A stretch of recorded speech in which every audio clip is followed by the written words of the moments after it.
Let me take you to a place. Not a city, not a town, but a specific fold in the earth. A foxhole, dug into the frozen soil of the Ardennes forest in the pre-dawn hours of December 16, 1944. Inside, two men from the 28th Infantry Division are trying to remember what it feels like to be warm. The cold is a physical presence, a predator that seeps through their worn greatcoats and sinks its teeth into their bones. The silence is absolute, broken only by the whisper of wind through the skeletal fingers of the pine trees and the quiet, rhythmic chattering of their own teeth. The snow falls in thick, lazy flakes, muffling the world in a blanket of pristine white. It's a silence so deep it feels eternal, the kind of quiet that convinces a soldier the war might have just forgotten about them. They're holding a part of the line near a Luxembourg village with a name they can't pronounce. They are the tripwire. For weeks, the word from headquarters has been nothing but good news. The German war machine is broken, sputtering on its last drops of fuel. The Wehrmacht is a ghost, a hollowed-out shell filled with old men and boys. The next big push, they're told, will be theirs, a final lunge into the heart of Germany. Christmas, they whisper to each other, might even be spent in a real bed. The plan on paper, the one drawn up on the warm, well-lit maps back at SHAF, is a masterpiece of logic. It says this front is quiet. It says this front is secure. Then, the anomaly begins. It's not a sound at first. It's a feeling. A low, persistent vibration in the soles of their boots. A hum that seems to travel up from the very core of the planet. One of the soldiers, a corporal named Miller, presses his ear to the frozen ground. He thinks it might be their own supply trucks, maybe some distant Allied artillery registering. But this is different. It's not the sharp crack of outgoing shells or the familiar diesel growl of a Sherman tank.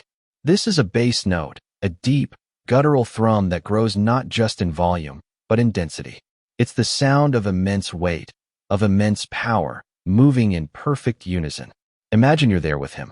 You taste the metallic tang of fear in your mouth as the fine china in a distant village farmhouse begins to rattle on its shelves. The pine needles on the trees above your head start to tremble, dusting your helmet with snow. The hum becomes a rumble. The rumble becomes a roar. It's the sound of 1,000 iron dragons waking from a long sleep. It's the squeal of 1,000,000 frozen steel plates, the rhythmic, earth-shaking clatter of tank treads by the hundred. And then, woven into it, the high, hungry whine of half-track engines and the marching cadence of thousands upon thousands of boots. At precisely 0530, the sky to the east doesn't just light up. It rips open. A wall of orange and white fire erupts along the horizon, and the sound that follows is not an explosion, but a physical blow. The air compresses, slamming into their chests, stealing their breath. The forest, once silent, is now screaming. Trees 100 years old are vaporized in an instant. The earth heaves. Shells don't just fall, they walk. A rolling, perfectly timed barrage that chews up the frozen ground, marching methodically, unstoppably, toward their position. This isn't a probe. It's not a skirmish. It's an apocalypse delivered on a timetable. This is the moment the plan on paper collides with the brutal reality of combat. The map they trusted is now just a piece of paper on fire. The intelligence they believed is a fatal joke. Because the ghost they were told was defeated is not a ghost. It is the single most concentrated armored force the Germans have assembled since 1941, and it is aimed like a dagger at the single weakest point in the entire Allied line. It is an army that, according to every expert, every analyst, and every general, simply does not exist. But it is very, very real. And as the first massive, box-shaped Tiger tank crashes through the treeline, its long 88mm cannon sweeping the forest like the eye of God, the soldiers in the foxhole finally understand. The war they thought they were fighting is over. A new, terrifying one has just begun. The official reports are silent, the friendly voices on the radio are screaming, and the only question that matters is the one echoing through the shattering Ardennes dawn: how could they all have been so catastrophically, so fatally, wrong? 200 miles away from the screaming chaos of the Ardennes, the war was a very different thing. It was an intellectual exercise, a grand game of chess played out on colossal maps under the warm, electric glow of chandeliers. Here, at Supreme Headquarters Allied Expeditionary Force in Versailles, the The enemy wasn't a Tiger tank crashing through the pines, it was a set of red icons on a sheet of acetate. The cold wasn't a physical predator, it was a logistical problem concerning winter coats and engine lubricants. And the raw, primal terror of the front line arrived not as a scream, but as the civilized, rhythmic clatter of a teletype machine. This is where the official explanation was born. In the early hours of December 16th, as the first reports trickled in, they were filtered, sanitized, and interpreted through a lens of supreme confidence. Victory disease, they'd call it later. It's a dangerous condition that infects an army that has known nothing but success. The initial assessment from General Omar Bradley's 12th Army Group headquarters was calm, almost dismissive. It was a spoiling attack, a desperate, last-gasp lunge by a dying regime to disrupt the Allies' own upcoming offensive. Hitler throwing his last few good divisions into a pointless meat grinder. The analysts nodded sagely. It was predictable. It was logical. It fit the narrative they had all agreed upon. The plan on paper was holding firm. But the teletype machine was beginning to sound like a schizophrenic oracle. On one hand, it printed the tidy summaries for the morning briefing enemy conducting localized counterattack, situation fluid but contained. This was the voice of the system, the voice that preserved order and defended the plan. But in between those official lines, it spat out the raw traffic, the unfiltered battlefield chatter from the divisions being torn apart. These messages weren't written in calm military prose. They were typed out by radio operators with trembling fingers, men who could hear the concrete of their command post cracking above them. These messages spoke a different language, a language of pure terror. Heavy armor overrunning artillery. Cannot hold. We are being cut to pieces. And most chillingly zero contact with regiment on our flank. They are just gone. Imagine you're a young intelligence officer on the night shift, tasked with sorting these messages. You see the official summary claiming the 28th Division is performing a fighting withdrawal. Then you see the raw intercept from a company commander in that same division screaming for air support on a position that was supposedly abandoned 6 hours ago, ending his transmission with a single, garbled word that sounds horribly like goodbye. The battle between realities wasn't happening in the forest, it was happening right there on your desk, on flimsy pieces of paper. The official story was a neat and tidy fiction. The ground truth was a bloody, incoherent nightmare. Then came the contradiction. The piece of evidence that shattered their assumptions. Late in the afternoon, a military police patrol far behind the front lines, near the Meuse River, stopped a lone American jeep for a routine check. The 3 GIs inside were clean-shaven, their uniforms were immaculate, and their travel papers seemed perfectly in order. But the MP, a sergeant with a knack for noticing things, felt a prickle of unease. The driver answered his questions in a flawless, unaccented English, but he held his cigarette the European way, between his thumb and forefinger. A small thing, a meaningless detail.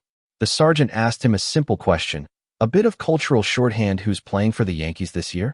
The driver smiled blankly. I am not familiar with this baseball. In the tense silence that followed, the sergeant's hand went to his pistol. These weren't Americans. They were Otto Skorzeny's Commandos, elite German soldiers, fluent in English, dressed in captured American uniforms, and driving captured American vehicles. Their mission to slip behind the lines, seize key bridges, and create maximum chaos. This was the piece of evidence that shattered their assumptions. A spoiling attack didn't use commandos. This wasn't a desperate lunge, it was a plan of terrifying sophistication. The monster wasn't just at the door, it was picking the lock. The enemy wasn't just at the gates.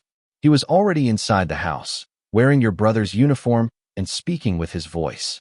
And the tidy, logical explanation of a localized counterattack didn't just look wrong, it looked like a child's bedtime story in the face of a waking monster. In the lexicon of war, there are few phrases more terrifying than strategic surprise. It is the military equivalent of a heart attack.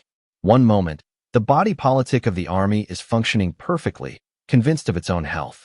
The next, it is on its knees, gasping for air, its central nervous system overloaded with signals it cannot comprehend. The discovery of Skorzeny's commandos roaming freely behind the lines was that heart attack. It transformed the German offensive from a tactical problem into a strategic nightmare. And to understand why, you have to understand the geography of the Ardennes. Let's do a quick war college briefing. Imagine the Allied front line in December 1944 is a long, thick wall of brick. This is the First Army in the north, the Third Army in the south, powerful, veteran formations, dug in, well supplied. But the Ardennes sector, the part the Germans just hit, isn't a brick wall. It's a pane of glass. It was considered a quiet zone, a rest area for battered divisions, or a training ground for green ones. The assumption, the fatal assumption, was that no army could launch a major armored offensive through its dense forests, narrow winding roads, and steep river valleys. It was a natural fortress. But the Germans weren't trying to level the fortress.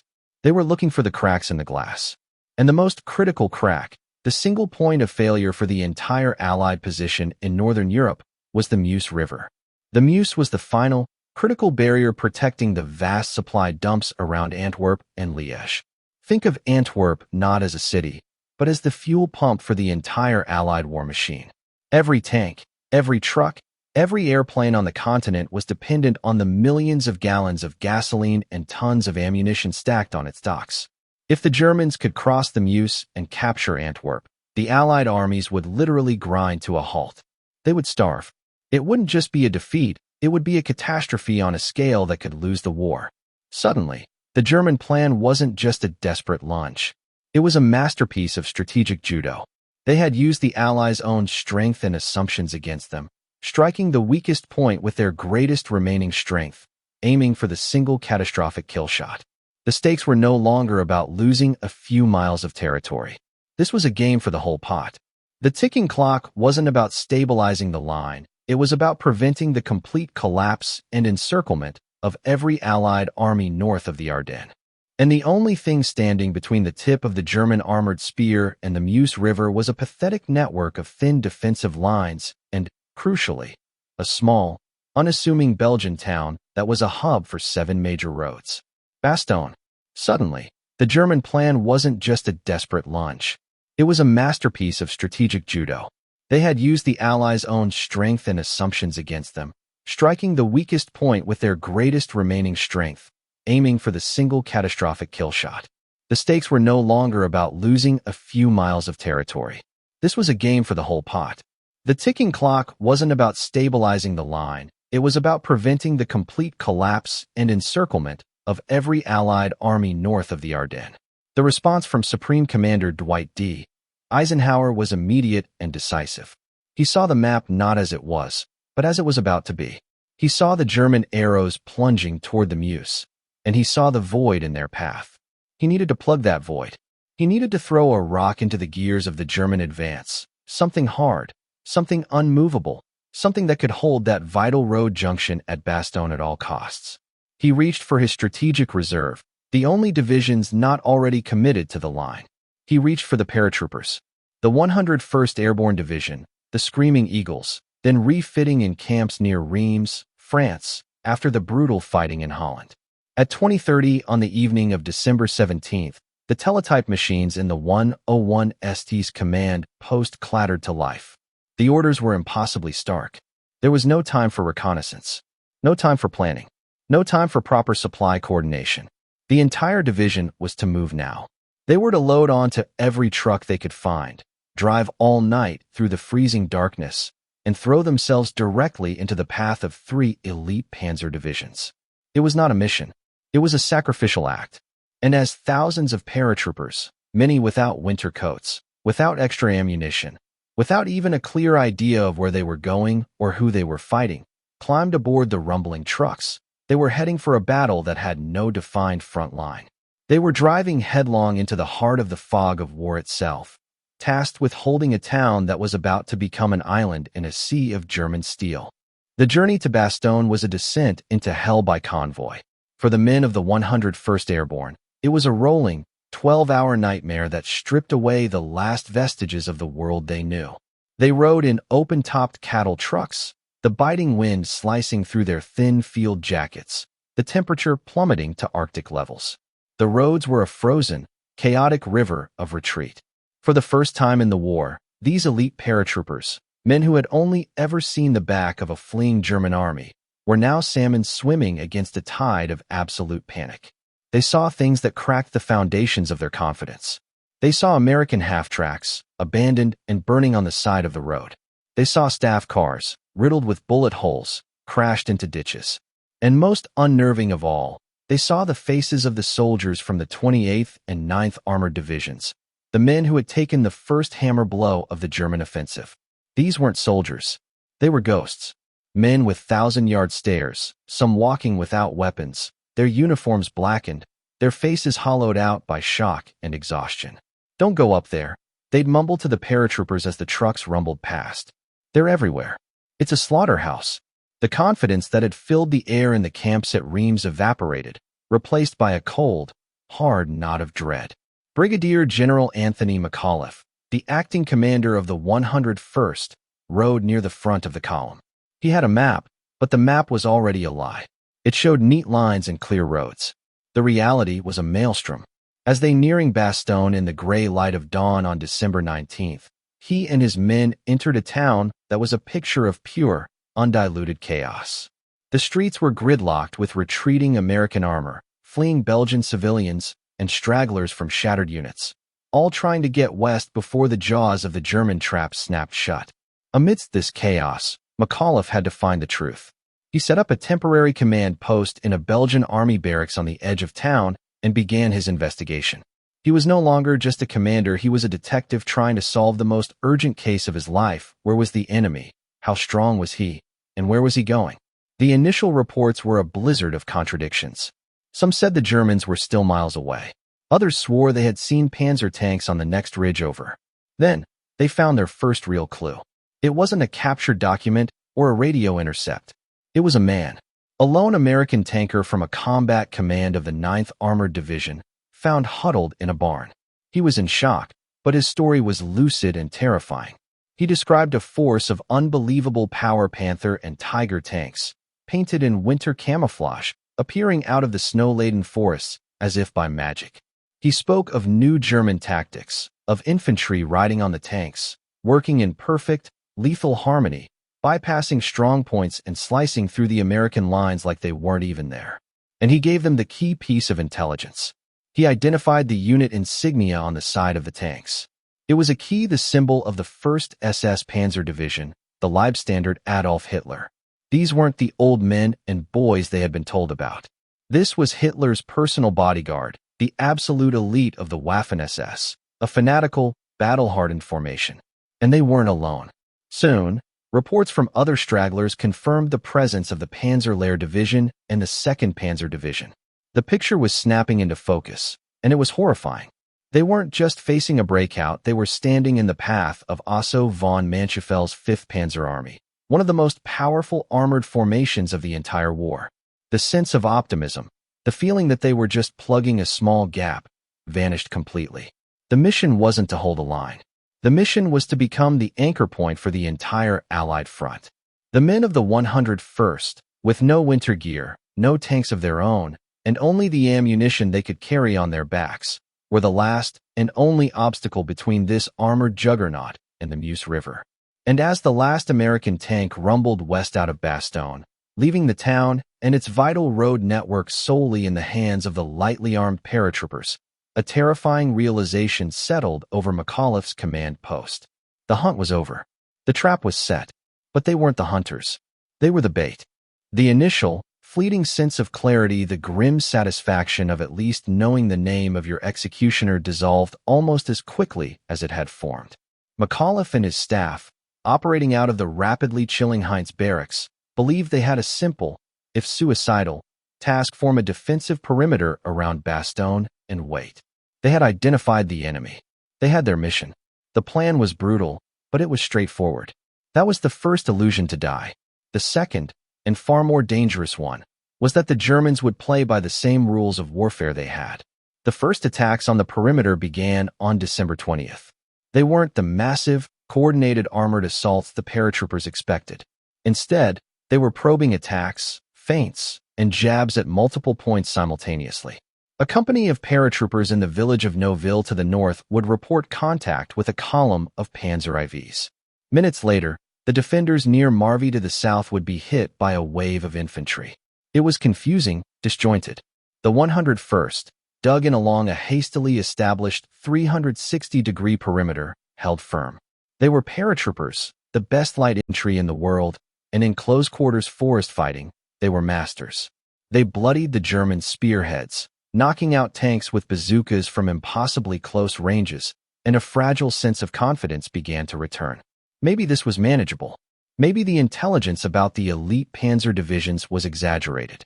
This hope was a carefully constructed German deception.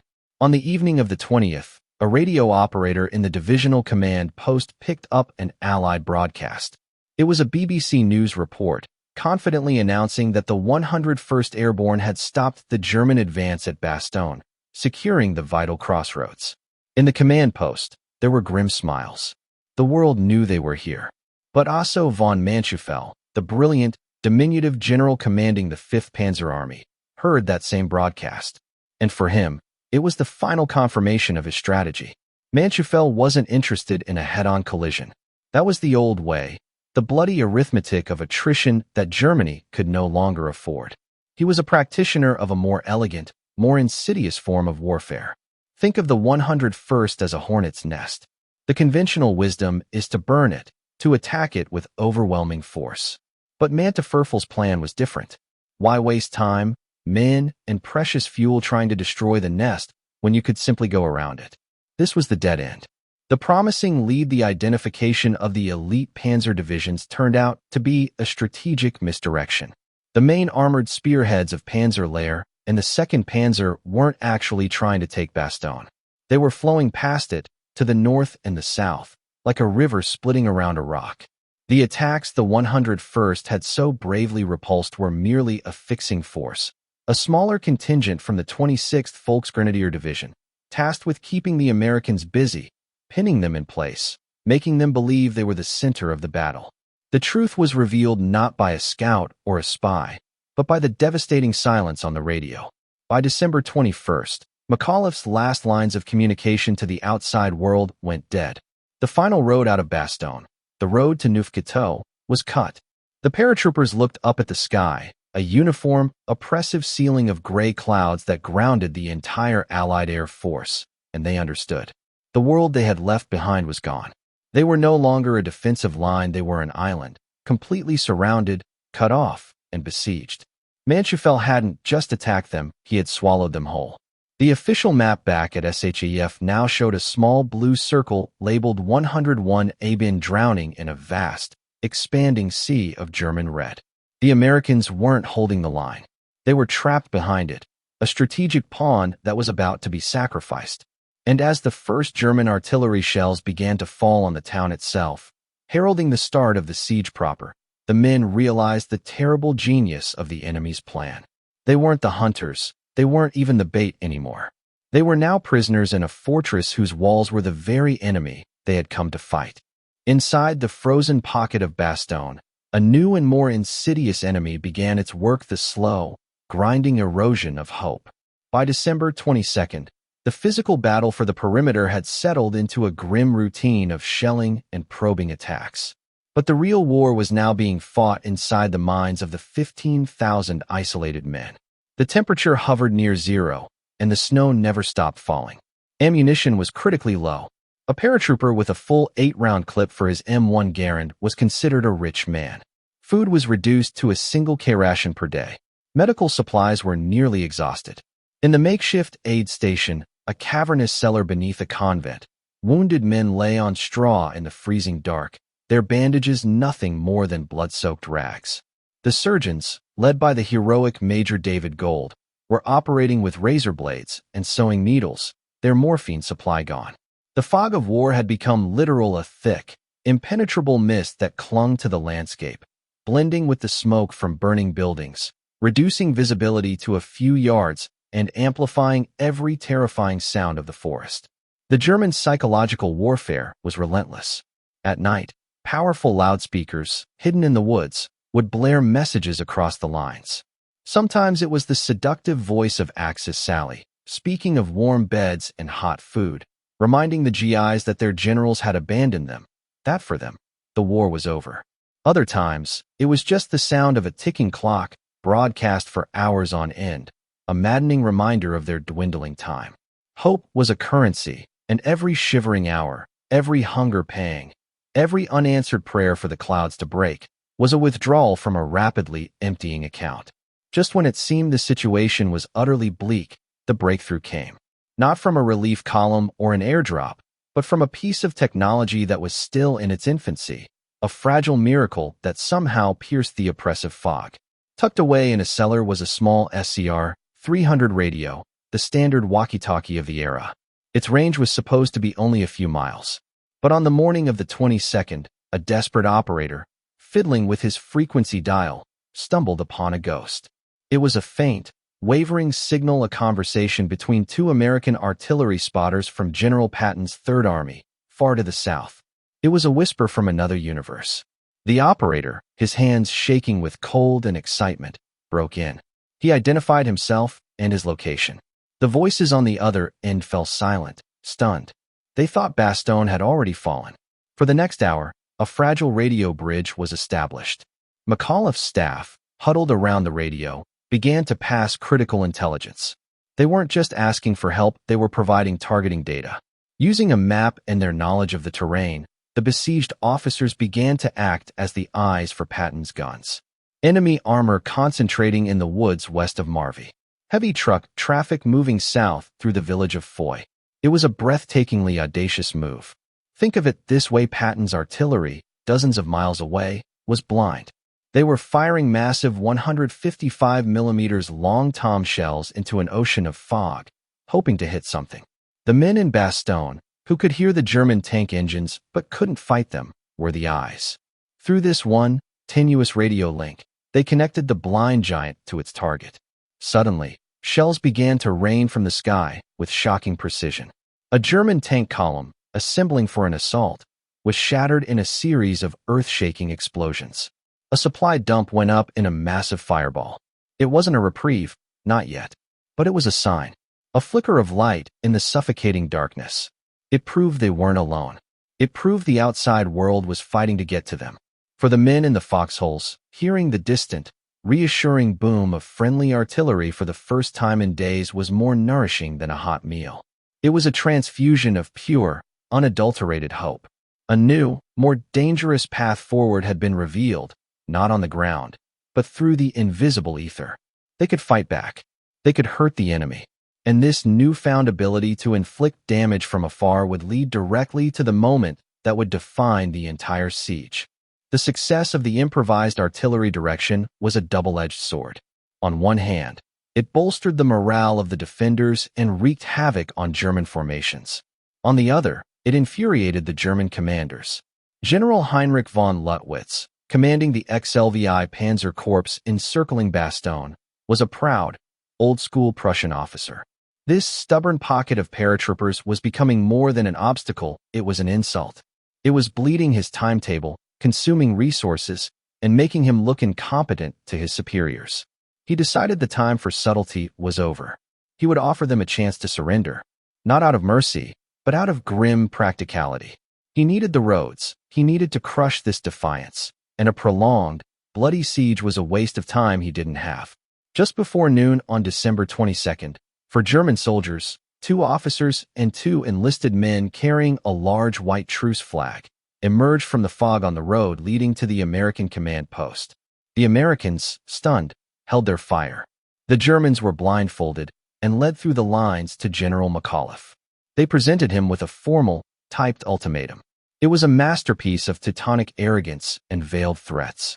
It detailed the overwhelming German strength, the hopelessness of the American position, and promised the total annihilation of the 101st Airborne Division if they did not accept an honorable surrender within 2 hours. The German officers stood stiffly in the chilly command post as McAuliffe read the document. His staff watched him, their faces grim. Surrender was not in the vocabulary of the 101st Airborne, but the facts laid out in the letter were brutally, undeniably true. They were outnumbered, outgunned, and their situation was, by any rational military calculation, completely hopeless. The conventional, logical, by-the-book decision would be to at least consider the offer. To save the lives of the thousands of wounded and frostbitten men who had already done more than could be asked of them. This was the moment the uncomfortable truth of their situation was laid bare, not by an intelligence report, but by the enemy himself. The truth was that High Command had failed them. They had been sent here on a desperate gamble, a pawn in a game they were never meant to survive. McAuliffe finished reading, a wry smile playing on his lips. He looked at the paper, then at his exhausted staff. A surrender? He said, more to himself than anyone else. Ah, nuts. His staff, tense and uncertain, let out a collective breath. But one aide stepped forward, his voice low. General, you understand what this means. SHAEF still thinks this is a localized attack. If we refuse a formal surrender, and they're right, Command will see this as reckless, as a waste of a division. This was the internal battle. It wasn't just about defying the Germans, it was about defying the flawed, comfortable reality of their own side. To surrender would be to validate SHAEF's underestimation. To fight would be an act of rebellion against the very plan that had doomed them. McAuliffe looked at the aide, then back at the German ultimatum. His duty wasn't to the maps in Versailles, it was to the men freezing in the foxholes around him. And those men were not quitters. He knew what he had to do. That first remark of yours would be hard to beat. General, his operations officer, Colonel Harry Kinnard, spoke up. McAuliffe agreed. He grabbed a piece of paper and wrote out the official reply that would become one of the most famous quotes of the Second World War. Addressed to the German commander, it contained only one word. Nuts. He handed the typed reply back to the German officers. They were confused. Is this a negative or an affirmative reply? One of them asked through an interpreter. Colonel Joseph Harper, commanding the 327th Glider Infantry, famously explained it to them in the clearest possible terms. If you don't know what nuts means, in plain English it is the same as go to hell. The reply was an act of pure, magnificent defiance. It was a rejection not just of the German offer, but of the logical, rational truth of their own hopeless situation. But in choosing this path, they had sealed their fate. The German general now believed he was dealing with madmen, and he was about to unleash a storm of fire and steel to cure them of his madness. But he made one critical mistake, a miscalculation about the sky itself. The German response to nuts was not philosophical. It was geological. General von Luttwitz, a man for whom honor and procedure were paramount, felt the reply not as a tactical decision, but as a deep, personal affront. The Americans were not just resisting, they were mocking him. He had offered them the civilized way out, the soldier's professional courtesy. Now, he would teach them a lesson in Teutonic fury. He ordered his Luftwaffe liaison to redirect every available bomber to Bastogne. He ordered his artillery commanders to begin a synchronized, overwhelming bombardment of the town. The time for capturing a useful road network was over. The new objective was to erase Bastogne from the map. Back at SHAEF, far from the fire and the frost, the story of Bastogne was being spun into a heroic legend. The nuts reply, relayed out of the siege by that single, tenuous radio link, had been seized upon by Allied public relations. It was the perfect narrative. Plucky American paratroopers, surrounded but defiant, holding the line against the Nazi hordes.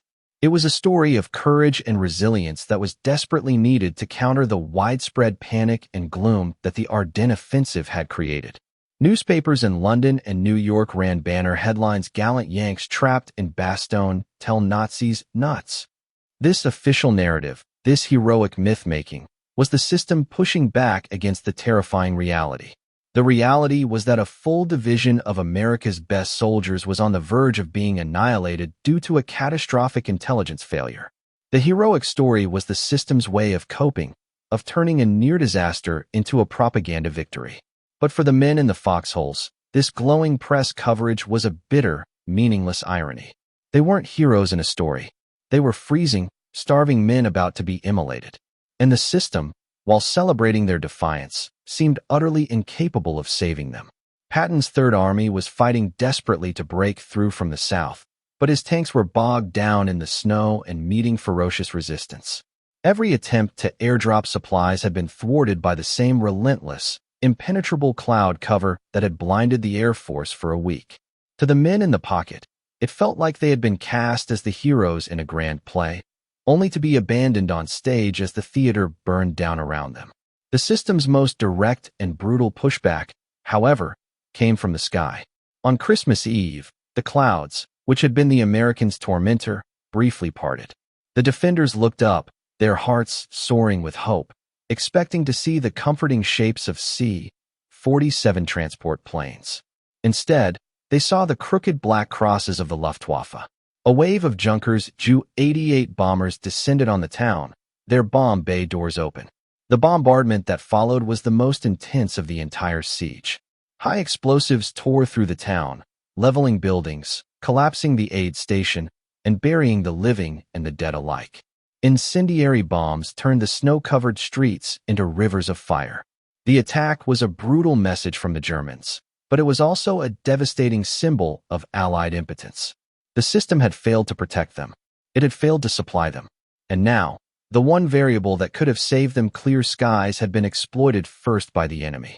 As the men of the 101st huddled in their frozen foxholes, watching their world burn under a sky that should have been filled with friends, they were given a direct, unspoken order from reality itself. The order was simple: stand down from your hope. Cease your investigation into survival. The generals may be celebrating your courage, but their celebration will be your eulogy. The system you serve will honor your sacrifice, but it will not prevent it. Christmas Day, 1944. For the battered defenders of Bastogne, this was the absolute bottom, the lowest circle of a frozen hell. The hope that had flickered to life with the radio link and blossomed with the defiance of nuts was now all but extinguished, buried under the rubble and ash of the Christmas Eve bombing. The town was a smoldering ruin, the night air thick with the smell of pine smoke and death. The only light came from the orange glow of burning buildings, casting dancing, demonic shadows on the snow. In the makeshift aid station, now relocated to the cellar of a cinema, Major Gold and his medics performed triage by candlelight, the groans of the wounded a constant, terrible choir. This was the price of truth. The truth was, they were alone. The truth was, their defiance had been answered not with rescue, but with fire. The system had celebrated them, yes, but celebration was not ammunition. It was not morphine. It was not food. And as the dawn broke on December 25th, it revealed a landscape of utter desolation and an enemy preparing for the final act. General von Luttwitz, having failed to break their spirit with bombs, was now assembling his forces for the one thing he had hoped to avoid: a full-scale, coordinated ground assault from all sides. He would crush the island. For the men in the foxholes on the western perimeter, near the village of Hemroll, the attack came out of the pre-dawn mist like a ghost army. First came the artillery, a short, violent storm of high explosives that churned the frozen earth and forced every man deep into his hole. Then, silence. A silence more terrifying than the shelling. And out of that silence, the sound. The dreaded, rhythmic squeal and clatter of tank treads, accompanied by the low rumble of engines. It was the sound they had been dreading for a week. This wasn't a probe. This wasn't a feint. This was the mailed fist. 18 Panzer tanks, supported by a full regiment of infantry, loomed out of the fog. They advanced in perfect formation, a moving wall of gray steel and field gray wool. For the paratroopers of the 502nd Parachute Infantry Regiment holding that sector, it was a waking nightmare. They had no anti-tank guns. Their bazookas were nearly useless against the thick frontal armor of the Panther tanks at anything but point-blank range. Their machine guns chattered, their rifles cracked, but the bullets sparked harmlessly off the steel hides of the advancing behemoths. The German tanks rolled methodically forward, their machine guns spraying the foxholes, their cannons firing high explosive shells directly into the American positions. The line began to buckle. Then it broke. Men, out of ammunition, their positions overrun, were forced to fall back, fighting from tree to tree, house to house. A German tank crashed directly through the battalion command post. Radio communications dissolved into screams and static. The western flank of Bastogne had collapsed. The Germans had broken through. This was the crushing weight of failure. This was the physical manifestation of their hopeless situation.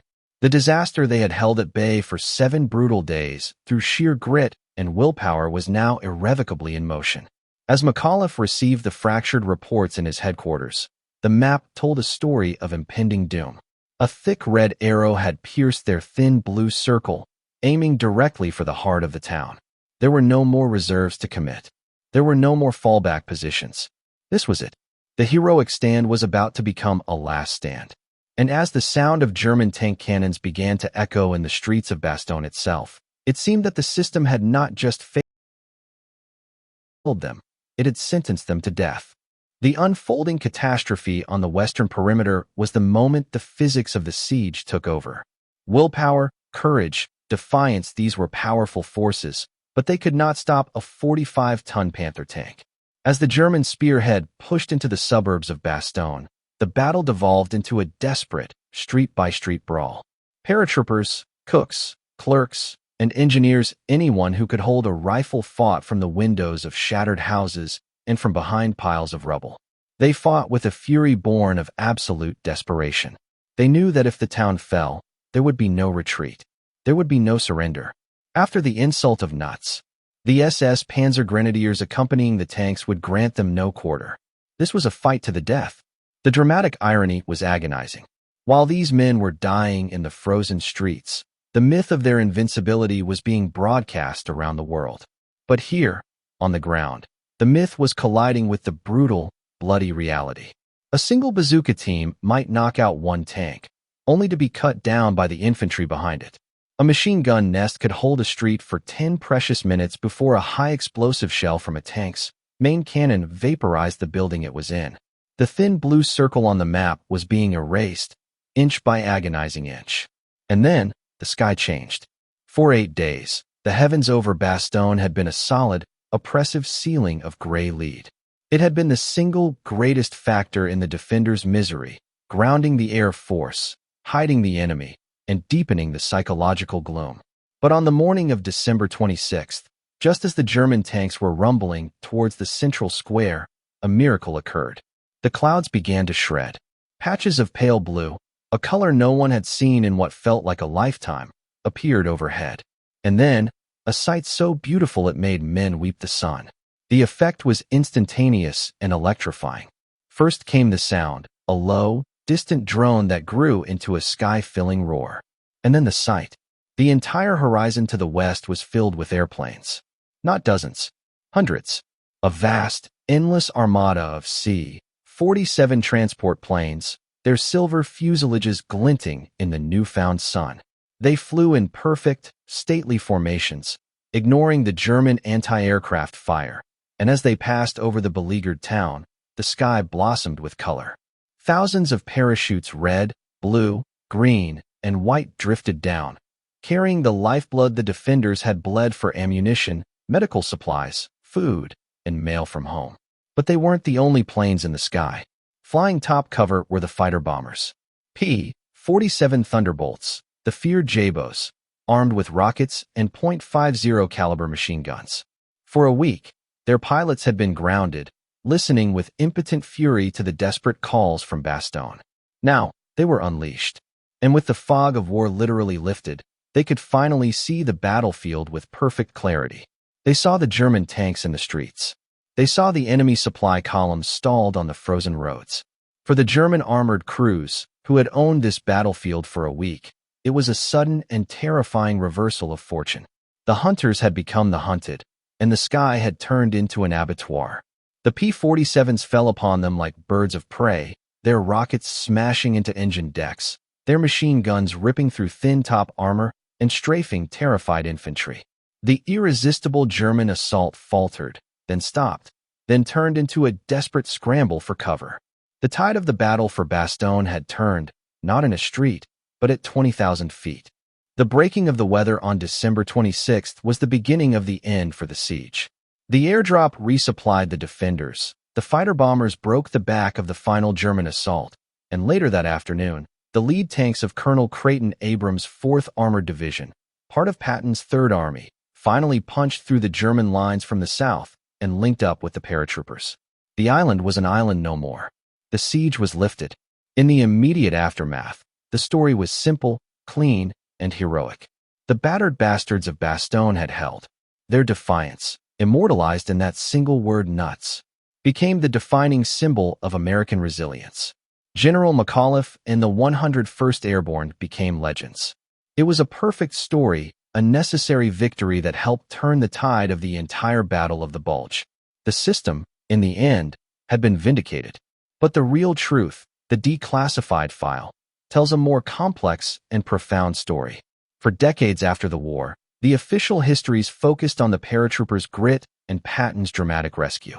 But buried in the archives, in the translated German war diaries and the post-war interrogations of Wehrmacht generals, a different picture emerged. It was the why. Why had this one isolated town become so overwhelmingly important? Why had the Germans wasted so much time and so many elite troops trying to crush it, when their grand strategy depended entirely on speed? The secret was found in the original operational orders for the 5th Panzer Army, captured documents that were only fully analyzed years later. And in the testimony of the man who planned it all, General Otto von Manschenfeld. He revealed that his plan, the brilliant strategic judo, never intended to get bogged down at Bastogne. His armored spearheads were supposed to bypass it, to flow around it, leaving it to be mopped up later. They were in a race against time to the Meuse River. Every hour mattered. The 101st Airborne was not supposed to stop the German army. They were supposed to become a strategic dilemma. But a funny thing happened. The paratroopers' ferocious, unexpectedly effective resistance, especially in the first few days, did more than just hold the crossroads. It began to psychologically unravel the German commanders. The constant, bloody repulses at the perimeter, the astonishing accuracy of the unseen American artillery being directed from within the pocket, and the sheer, unforeseen stubbornness of the defenders created a powerful gravitational pull. Bastogne became an obsession. It was a bone stuck in the throat of the German advance, an insult that demanded to be answered. The battle became a matter of pride for General von Luttwitz, a personal duel he could not afford to lose. So, he did the one thing Manschenfeld's plan forbade. He diverted his main armored strength, the elite Panzer layer and elements of 2nd Panzer, away from their primary objective of racing to the Meuse, and turned them inward to help crush the infuriating hedgehog at Bastogne. This was the fatal error. It was a decision made not out of cold, strategic logic, but out of frustration and wounded pride. The system pushed back on the German side, too. The truth, declassified and laid bare, was this: the 101st Airborne's greatest victory at Bastogne was not holding the town. It was convincing the German command that holding the town was the most important battle being fought. They transformed themselves from a simple roadblock into a strategic black hole, pulling vital enemy armor and attention away from the true objective. They didn't just stop the spearhead, they tricked the enemy into breaking the spear against their anvil. And in doing so, they bought the one thing the Allies needed more than anything else: time. Time for Patton to arrive. Time for the weather to clear. Time for the fatal flaw in the German plan, its rigid, all-or-nothing timetable, to consume itself. The vindication of the men of Bastogne wasn't just that they had survived, it was that their defiance had manipulated the enemy into defeating himself. It leaves us with one of war's most unsettling questions: is the greatest victory the one you plan, or the one your enemy